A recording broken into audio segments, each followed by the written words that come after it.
Thanks for listening. I hope you have a wonderful day. Huwag mo sanang iisiping napapagod na ako. Di ako apurado, pero sa'yo ano ba? Gusto ko lang naman magkasigurado. Matagal na panahon nakitang balak tanungin. May pag-asa ba ko, bakit di pa sagutin? Sabihin mo ano pa ba ang dapat kong gawin? Bukod sa araw-araw kitang dapat mahalin. Ang amo ng iyong mukha sa first look, nung una kitang makita sa Facebook. Kakaiba pa ang iyong pangalan, para bang ang hirap mong hawakan. Wala nang akong ibang hahangarin, laking pasasalamat na ika'y sa'kin dumating. At hindi ka babaliwalain, makasama lang kita, yun lang ang aking hiling. Cause ilang araw ka nang hindi dumadalaw, alam mo bang hinahanap kita araw-araw. Gabi-gabi ako hindi mabakali, inaalala ko ang mga bawat sandali. Minsan ang suntok ng realidad ay nakabubuti sa atin upang magising naman tayo. Minsan ginagawa natin ang bagay dahil takot tayo na baka may masabi ang ibang tao sa atin. Minsan din, hindi natin ginagawa dahil takot tayo baka may masabi pa rin sila. Wala tayong takas sa mundong ito. Di ba? Isa ito sa mga dahilan kung bakit nahihirapan tayong makaabante. Napipigilan tayo sa opinyon ng ibang tao. Bakit nga ba tayo takot sa mga opinyon nila? Kahit sa mga taong hindi natin kilala, takot pa rin tayo. Bakit ginagawa natin ang mga bagay? O bakit hindi natin ginagawa ang mga bagay dahil nababalisa tayo sa reaksyon nila? Bakit sa kanila na lang tayo nakapokus? Kahit anong mga bakit pa ang tanong mo sa sarili mo, at some point, lahat ng kilos natin ay parang pinapakontrol natin sa kanila. Takot tayo kung anong iisipin nila o anong pagtingin nila sa atin. Ano ang resulta? Hindi na lang natin gagawin ang bagay na gusto natin kasi takot tayo kung anong ibabato nila sa atin. Pero disclaimer lang, pwede tayong tumanggap ng opinyon sa mga taong pinagkakatiwalaan natin para naman malaman natin kung may mga mali ba tayo na dapat ituwid.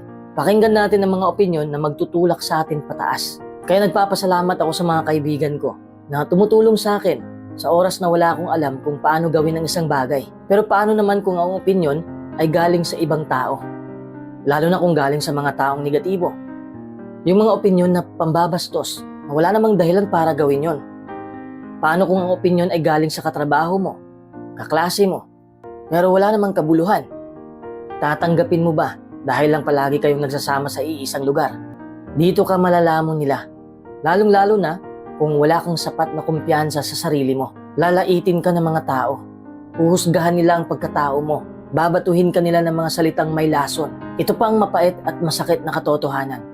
Kung gagawa ka ng kakaibang bagay, hindi ka nila papasukin sa mundo nila. Ito ang isa sa mga dahilan kung bakit pinipili na lang ng tao ang mapag-isa. Dahil doon sila malaya. Malaya silang gawin ang kahit anong bagay na ikakatuwa nila. Yung iba din na hindi kayang mapag-isa, magpapaalipin na lang sa mga tao. Pinapakontrol nila ang kanilang sarili sa iba. Sila yung mga taong sunod ng sunod sa trending. Kahit alam naman nila na hindi yun ang gusto nila. Sinasakyan na lang para walang mababato na opinyon ng ibang tao. Please, don't do that. Don't allow opportunity to pass you by because you care about what other would think or say. Magpakatotoo ka sa sarili mo. Gawin mo ang mga bagay na ikakasaya mo kahit hindi masaya ang ibang tao sa pinagagawa mo. Importante to dahil kaligayahan mo to. Wala ka nang pakialam kung anong reaksyon nila. Stop letting them control your life. Take back your power. May sarili kang panuntunan. Ilang beses na ba na hindi mo ginawa ang isang bagay dahil takot ka sa opinyon nila? Siguro ang dami na.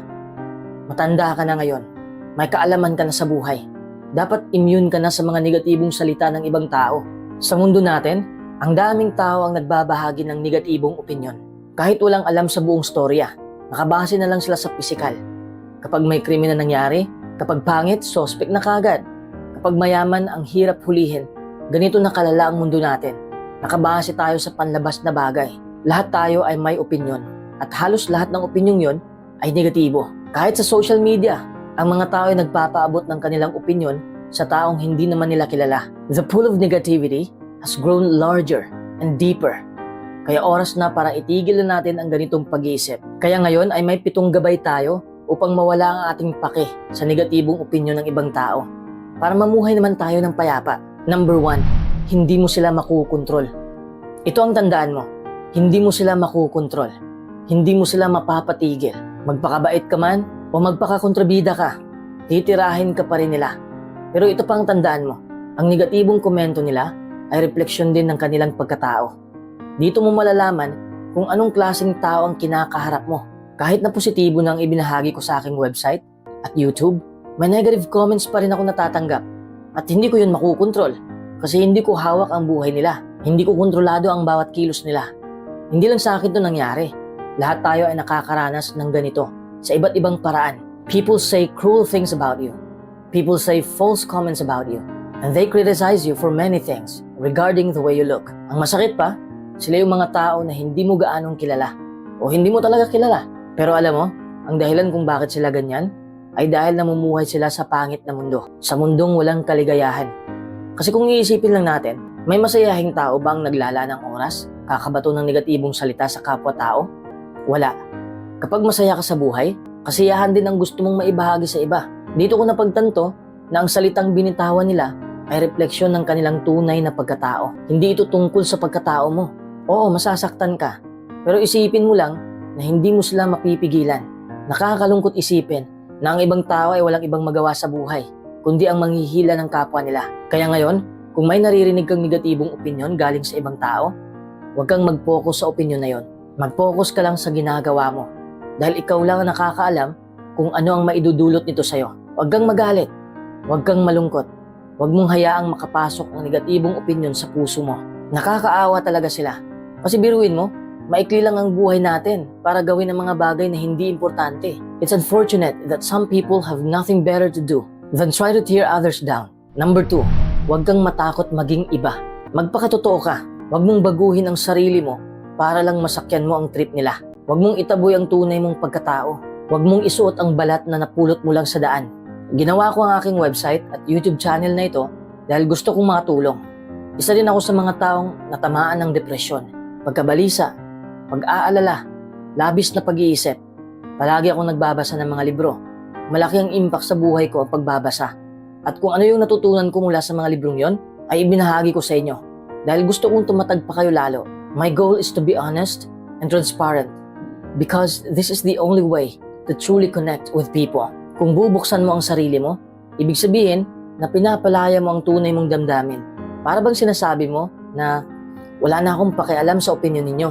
Trust me, your life will change. Huwag mong maliitin ang sarili mo. Huwag mong maliitin ang kalayaan para sa sarili mo. Number 3, isa lang ang iyong buhay.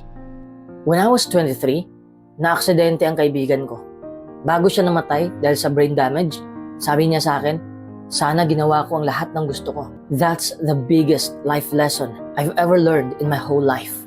Sana ang kwento natin ay hindi magtatapos ng ganito. Kung darating na tayo sa huling hantungan, sana masasabi natin na handa na ako. Natapos ko na ang misyon ko. Kamatayan lang ang hindi natin matatakasan. Alam kong hindi ka komportable kung kamatayan ang pag-uusapan natin. Pero sinasadya ko to upang magising ka. Upang mapagtanto mo na isa lang ang buhay mo. Isa lang ang buhay natin. Walang buhay na mabibili sa mall. Kapag ididiin natin to sa utak natin, mas madali nating i-reject ang mga negatibong opinyon ng ibang tao. Bakit pa natin sasayangin ang ating atensyon sa mga bagay na walang kwenta? Isa lang ang buhay natin. Number 4, walang positibong resulta ang negatibong opinyon. Ano ba ang kinakatakutan mo? Ano ba ang pumipigil sa'yo? Oo, takot kang mahusgahan. Oo, takot kang makarinig ng masasakit na komento. Pero dyan ka na lang ba palagi? It's easy to get caught in a defense spiral when facing negative opinions. Kung palagi ka lang nakatuon sa opinyon nila, wala ka nang natitirang opinyon para sa sarili mo, para sa ginagawa mo. Sa huli, ikaw pa rin ang talo. Bakit? Wala kang nagawa sa buhay dahil naibuhos mo na ang lahat sa kakareact. Pagtuunan mo ng pansin ang positibong bagay. Hayaan mo lang sila na sasampalin ka ng mga masasakit na salita. Kasi sabi ko nga kanina, hindi natin sila makukontrol. Gawin mo lang ang mga bagay na ikahagaan ng loob mo. Yan naman ang hinahangad natin sa mundo, di ba? Ang maging masaya. Moving your focus from negativity is the best thing you can do. Patawarin mo na lang sila dahil hindi nila alam ang kanilang ginagawa. Nababalot lang din sila ng kadiliman at gusto nilang ipasa yan sa'yo. Alam ko na mahirap magpatawad sa mga taong paulit-ulit kang sinasaktan, but it is rewarding.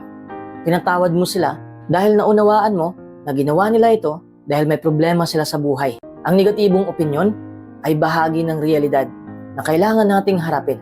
Minsan ang opinyon na yon ay kasinungalingan at minsan rin ito ang makakapagpabago sa atin. Nangyari to sa buhay mo dahil may dahilan ang lahat ng to. Ang dami mo pang matututuhan sa iyong paglalakbay. At siguro yung negatibong opinyon ng ibang tao ang iyong stepping stone tungo sa pagbabago. Kailangan mo pang matutong magpatawad kung paano kontrolin ang emosyon at kung paano patawarin ang sarili mo kung ikaw din ay may nagawang mali sa ibang tao. Pero tandaan pa rin natin na may mga tao talagang mangmang. Huwag mong sakyan ang kamangmangan nila. May positibong resulta ba kung papatulan natin ang kamangmangan nila? Magiging masaya ba tayo kung gagawin natin yan? Napakalungkot isipin, di ba? Kung hindi natin nagawa ang gusto natin dahil hinayaan nating nakawin nila ang oras natin. Huwag mong pigilan ang sarili mo. Opinyon nila ay opinyon nila. Number 5, ikaw na lang ang lumayo. Sabi ko nga na hindi natin makukontrol ang gawain nila. Tayo na lang ang lumayo. Kung naka-green light ba, ay tatawid ka? Siyempre, kung napapaligiran ka ng negatibong opinyon, hindi ka ba tatakbo? Siyempre, tatakbo ka, di ba? Avoid those toxic people. Kung may mga taong hihilahin ka pababa, layuan mo sila. Napakatanga mo naman kung sasama ka sa mga taong yon. Remove yourself from the situation. Hindi mo sila mapipigilan sa gusto nila, pero mapipigilan mo ang sarili mo na mag-react sa ginagawa nila. Bigyan mo ng kabuluhan ang oras mo. Kung tatanungin niyo ako, may negative comments ako natatanggap sa ibang mga video. Mga komentong hindi makakatulong sa paglago ng channel. Then what I did is to ignore those comments. Kung papatulan ko pa ang mga komentong yon, mas madadagdagan ng puwersa ang negative energy ball. Pinagpatuloy ko lang ang pagsasalita at pagsusulat dahil dito ako nasisiyahan. And no one can take that happiness away from me. I continue to follow my passion. I choose to make positive decisions with my time. Dapat ganun ka rin. Sarili mo ang pinaka-importante. Sarili mo ang iyong kakampi sa mundong ito. Number 6, opinion lang na makakapagpabago ng iyong buhay ang tatanggapin mo. Minsan may mga negative comments or opinions na matututuhan din natin para bang nag-filter ka kung ano ang matimbang ng mga opinion galing sa kanila. Kung nakakatanggap ka ng negatibong opinion, huwag kang mag-react kaagad. Huwag mong seryosohin masyado. Huminahon ka muna upang makapag-isip ka kung may hatid bang kahalagahan ito. Magkaiba kasi ang negatibong opinion kung tungkol sa negosyo. Kung nakakatanggap ka ng negatibong opinion tungkol sa negosyo mo, ibig sabihin na may dapat kang baguhin. Kung tungkol naman sa pagkatao mo, alamin mo muna kung ang taong ito ba ay kilala ka. Kasi minsan may mga taong nanghuhusga kahit hindi ka kilala ng lubos. Yun ang masamang opinyon. Number 7, huwag mo na silang alalahanin. Kahit gaano ka pa kaganda, katalino, kasexy, kagaling, katalentado, hindi lahat magkakagusto sa'yo. Kung ang goal mo sa buhay ay pasayahin ang lahat, mawawala ka sa tamang landas. I'm not doing this video to please people, to make people praise me. I'm doing this because I want to wake you up from a dead sleep. Kaya huwag mong pilitin na gagawa ka ng bagay para lang magustuhan ka dahil isa yung pinaka-imposibleng mangyari. Huwag mong ikulong ang iyong sarili sa maling paniniwala. Kung babaguhin mo ang iyong sarili dahil naniniwala ka na matatanggap ka nila, ikaw ang hindi sasaya sa desisyong yan. Di ba't napakasarap mamuhay na dala-dala mo ang tunay mong pagkatao? Napakadaling mamuhay na wala kang tinatago. Live free. Be kind to yourself. The more naaangat ka, the more natitirahin ka ng mga tao. Kapag handa ka ng harapin yon at wala ka ng pakialam sa mga yon, panalo ka na sa buhay. Mas madali mong makabig ang mga tao sa maliwanag mong mundo kung sinusuklian mo ng kabutihan ang kanilang kasamaan. Choose to smile in this painful world.